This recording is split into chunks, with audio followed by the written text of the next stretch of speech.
Students, how are you? I think you are fine at home.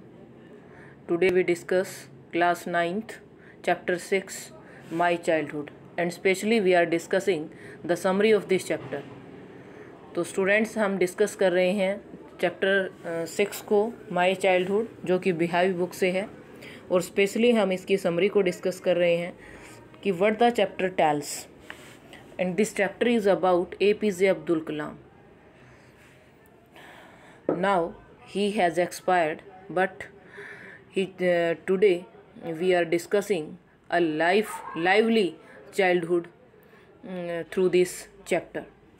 The lesson My Childhood is written by APJ Abdul कलाम.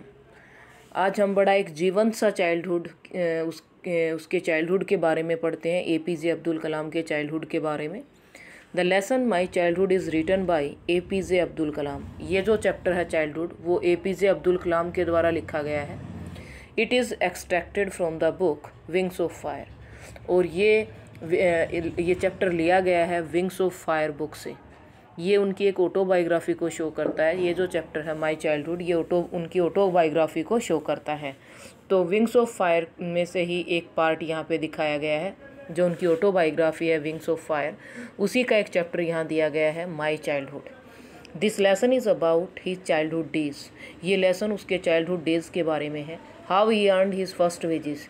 कैसे वो अपनी पहली wages यानी कि पहले अर्निंग्स कैसे करता है, किस उम्र में करता है, कब करता है, किस सिचुएशन में करता है. And how he faced religious discrimination. धार्मिक भेदभाव भी उन्होंने फेस किए, कैसे सहन किए, किस तरह की इवेंट्स उसके साथ हुई, क्योंकि वो एक मुस्लिम बॉय थे और उनके जो फ्रेंड्स थे वो हिंदू थे, वो हिंदू ब्राह्मण फैमिली से थे. और ब्राह्मण का तो वैसे भी स्थान बहुत ऊंचा होता था उस टाइम पे, और मुस्लिम बॉय को बिल्कुल भी अलाउ नहीं किया जाता था कि वे हिंदू बच्चों के साथ रहे. लेकिन ऐसा सबके लिए नहीं था. एक टीचर ने ऐसा इस तरह की इवेंट्स क्रिएट की, तब उन्हें पता चला रिलीजियस डिस्क्रिमिनेशन के बारे में. He was born in a middle class family in 1931. उनका जन्म हुआ मिडिल क्लास फैमिली में 1931 में in the island town of Rameswaram, Tamil Nadu.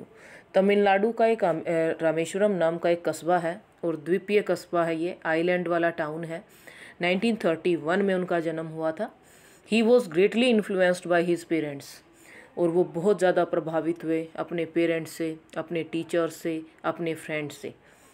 He inherited honesty and self discipline. उन्होंने इनहेरिट करना, विरासत में लेना.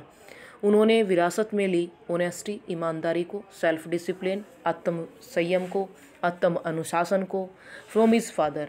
यानी कि ये जो दो क्वालिटी हैं ऑनेस्टी एंड सेल्फ डिसिप्लिन, ये उन्होंने कहाँ से ली? अपने फादर से ली. उनके पिताजी जो थे वो बहुत ज़्यादा ऑनेस्ट थे, सेल्फ डिसिप्लिन्ड पर्सन थे. उनका अपना ज़्यादा he is not more educated, वो ज़्यादा एजुकेटेड नहीं थे, बट उनका अपना एक डिसिप्लिन था. वेल डिसिप्लिन्ड पर्सन थे वो. और फेथ इन गुडनेस, आस्था में, अच्छाई में विश्वास रखना, एंड काइंडनेस, और दयालुता. ये सारे गुण कहाँ से लिए उसने? ये वाली क्वालिटी उन्होंने अपनी मदर से ली. His 3 brothers and sisters also did this. It means Abdul Kalam has 3 brothers and sisters also. तो उनके जो ब्रदर्स और सिस्टर्स थे उन्होंने भी ये क्वालिटीज़ ली अपने फादर और मदर से. इन ही चाइल्डहुड, अपने चाइल्डहुड में, ही हैड 3 क्लोज फ्रेंड्स. उसके बचपन में 3 पक्के मित्र थे. कौन कौन थे वो? रामानंदा शास्त्री, अरविंदन, शिवा प्रकाशन. रामानंदा शास्त्री था, अरविंदन था और शिवा प्रकाशन था. ये तीनों लड़के उनके फ्रेंड्स होते थे. All his friends were Orthodox Hindu ब्राह्मण फैमिलीज़. और ये जो तीनों फ्रेंड्स थे ये ऑर्थोडॉक्स हिंदू फैमिली से थे, रूढ़िवादी हिंदू ब्राह्मण परिवार से थे. When he was in 5th standard, जब वो 5th स्टैंडर्ड में था, a new teacher came to his class. एक दिन की इवेंट्स बताता है कि जब वो 5th स्टैंडर्ड में था तो वो एक नया टीचर उसकी क्लास में आता है. क्या हुआ फिर वो नया टीचर आने के बाद? क्योंकि ये तीनों लड़के बड़े मिलजुल करके रहते थे APJ अब्दुल कलाम के साथ. अब्दुल कलाम को भी किसी तरह का कोई डिस्क्रिमिनेशन फील नहीं होता था, किसी तरह का कोई भेदभाव नहीं लगता था। ये बड़े मिलजुल कर रहते थे। इनमें से ये पता ही नहीं चलता था कि कौन हिंदू है कौन मुस्लिम है। हाँ, इतना तो करते थे कि जो एपीजे अब्दुल कलाम थे वो एक कैप पहनते थे जिससे उसको मुस्लिम मार्क किया जाता था, और जो ये हिंदू ब्राह्मण परिवार से थे ये जनेऊ पहनते थे। तो इतना ज़रूर मार्क करते थे, बट उनके विचारों में, उनके थॉट्स में, उनके हर तरह से जो वो बात करते थे, किसी तरह का कोई भेदभाव नहीं था। The teacher asked him, teacher ने क्या कहा, when he was in 5th standard, ये 5th स्टैंडर्ड की बात है, और जब वो नया टीचर उसकी क्लास में आता है। The teacher asked him, teacher ने उससे कहा, not to sit with Hindu Brahmin boys, कि तुम्हें हिंदू ब्राह्मण बॉयज़ के साथ नहीं बैठना चाहिए। Abdul found Ramananda Shastri was weeping when he went to the last row, जब अब्दुल ने देखा कि रामानंदा शास्त्री जो था वो रो रहा था, जब वो लास्ट रो में गया, अंतिम लाइन में गया, लास्ट लाइन में गया, तो उस समय पे रामानंदा शास्त्री रो रहा था, because he was separating from his close friends APJ Abdul Kalam, उनको सेपरेट किया गया था।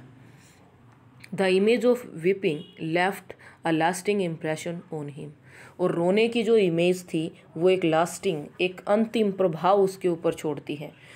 एपीजे अब्दुल कलाम के ऊपर इसका गहरा प्रभाव पड़ता है, और इस इमेज को वो कभी नहीं भूल पाया।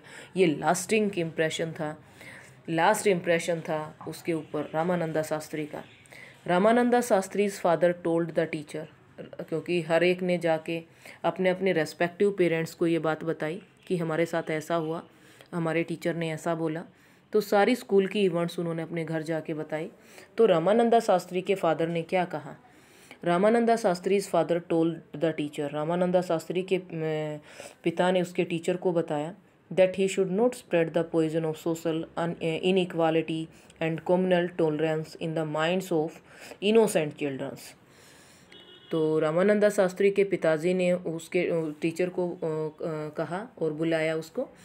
ही शुड नोट, उसने कहा कि तुम्हें इस तरह के पॉइजन घोलने का काम तो नहीं करना चाहिए। हाँ भाई, इनइक्वालिटी फैलाने का, कम्युनल सांप्रदायिक असहनशीलता फैलाने का, असमानता फैलाने का तुम्हें जहर नहीं घोलना चाहिए, नहीं फैलाना चाहिए। ये बच्चे हैं, इनके माइंड जो दिल हैं वो बिल्कुल साफ़ हैं, और तुम इनके अंदर रिलीजियस डिस्क्रिमिनेशन की भावना ला रहे हो, असमानता की भावना क्रिएट कर रहे हो, सांप्रदायिक असहनशीलता की फीलिंग्स इनके माइंड्स में ला रहे हो। ये तो इनोसेंट चिल्ड्रंस हैं, तुम्हें ऐसा नहीं करना चाहिए। उसको बहुत डांटा उसके फादर ने अल्टीमेटली, लेकिन फाइनली क्या होता है, ही रिफॉर्म्ड हिज टीचर, उन्होंने उस टीचर को रिफॉर्म किया, सुधार दिया। Teacher accepted his mistake, teacher ने अपनी गलती को स्वीकार किया। और लास्टली क्या होता है कि उसने उस टीचर को बिल्कुल सुधार दिया। ऑन द अदर हैंड, लेकिन दूसरी तरफ the teacher motivated him, teacher ने उसको मोटिवेट भी किया। कौन से टीचर ने? साइंस टीचर ने उसको मोटिवेट किया था। ऑन द अदर हैंड, दूसरी तरफ the science teacher motivated him, science teacher ने उसको मोटिवेट किया बाय ब्रेकिंग सोशल बैरियर्स, सामाजिक बंधनों को तोड़ने के लिए उसको मोटिवेट किया कि तुम अपने से इन सामाजिक बंधनों को त्यागो। ये बात कह करके उनके टीचर ने उसको मोटिवेट किया। बट एक दिन क्या किया उसके साइंस टीचर ने, उसको इसी तरह से, क्योंकि science teacher is also a Brahmin, one day the teacher invited him to dinner, एक दिन टीचर ने उसको, साइंस टीचर ने उसको इन्वाइट किया डिनर के लिए। But his wife was not interested, लेकिन उसकी वाइफ इंटरेस्टेड नहीं थी to serve food to a Muslim boy in her ritually pure kitchen, लेकिन उसकी जो वाइफ थी वो बिल्कुल भी इंटरेस्टेड नहीं थी कि कोई मुस्लिम लड़का उनकी किचन में आकर के, एक हिंदू ब्राह्मण की किचन में आकर के खाना खाए। ये बात उसको बिल्कुल भी हजम नहीं हो रही थी, वो टॉलरेट नहीं कर रही थी इस बात को। लेकिन क्या होता है कि उसने उसको बिल्कुल सर्व करने से वो इंटरेस्टेड नहीं थी और ना उसने सर्व किया, लेकिन उसके साइंस टीचर ने फिर भी उसको बुलाया और अपने हाथों से खाना खिलाया। और वो सारी चीज़ें, ये सारी इवेंट्स उसकी वाइफ जो थी साइंस टीचर की, वो पीछे से देख रही थी, किचन के गेट के पीछे से देख रही थी कि कैसे कैसे खाना खा रहा है, किस तरह से वो उसको खिला रहा है। तो वो सारे चीज़ें वो देख रही थी। नेक्स्ट टाइम उसके जो टीचर थे उन्होंने अपनी वाइफ के विचारों को चेंज करने के लिए नेक्स्ट टाइम उसको फिर से इनवाइट कर दिया। बट नेक्स्ट टाइम क्या हुआ, he serve food to Abdul Kalam with her own hands. उसने फिर से भोजन के लिए उसको इनवाइट किया, लेकिन next time she served food to Abdul Kalam.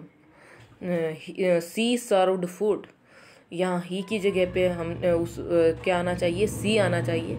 She served food, तो उसने भोजन को सर्व किया अब्दुल कलाम को अपने हाथों से। इन दिस वे, इस तरह से he changed the attitude of his wife. उसने अपनी वाइफ के एटीट्यूड को चेंज किया। Abdul Kalam takes permission. Next time now we are talking about APJ Abdul Kalam's higher studies. क्योंकि गांव में इतना सीनियर स्टैंडर्ड का स्कूल नहीं था, APJ अब्दुल कलाम परमिशन लेते अपने फादर से फॉर हायर स्टडीज़।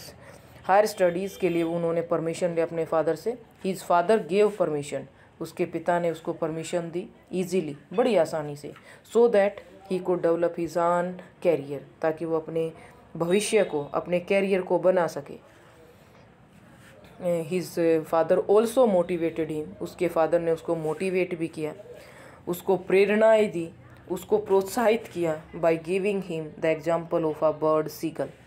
एक समुद्री पक्षी का एग्जाम्पल देकर उसको मोटिवेट किया। उसने कहा कि एक टाइम ऐसा आता है, बर्ड्स भी अपना नेस्ट छोड़ करके, अपना घोंसला छोड़ करके, अपने पेरेंट्स से सेपरेट होकर के अपने आप एक सर्टेन एज के बाद वो भी क्या करते हैं, अपना नेस्ट छोड़ देते हैं और अपना खाना जो है वो खुद प्रिपेयर करते हैं।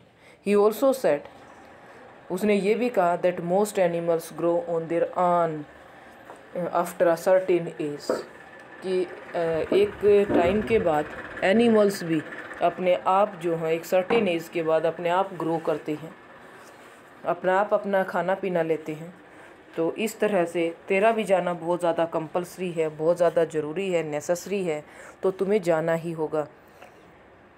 तो इस ढंग से वो उसको मोटिवेट करता है। This makes him more independent, और इस ढंग से और भी ज़्यादा इंडिपेंडेंट बन जाता है। APJ अब्दुल कलाम और भी ज़्यादा इंडिपेंडेंट बन जाते हैं। तो ये थी स्टूडेंट्स आपकी समरी, बड़ी इजी है, इंटरेस्टिंग है। You should also motivated by the thoughts of Abdul Kalam. Thank you for watching this and don't forget to subscribe the channel. Channel को जिन्होंने सब्सक्राइब नहीं किया है, प्लीज़ चैनल को सब्सक्राइब करेंगे ताकि आगे आने वाली जो वीडियोज़ हैं उनका नोटिफिकेशन आप ले सकें। Thank you again.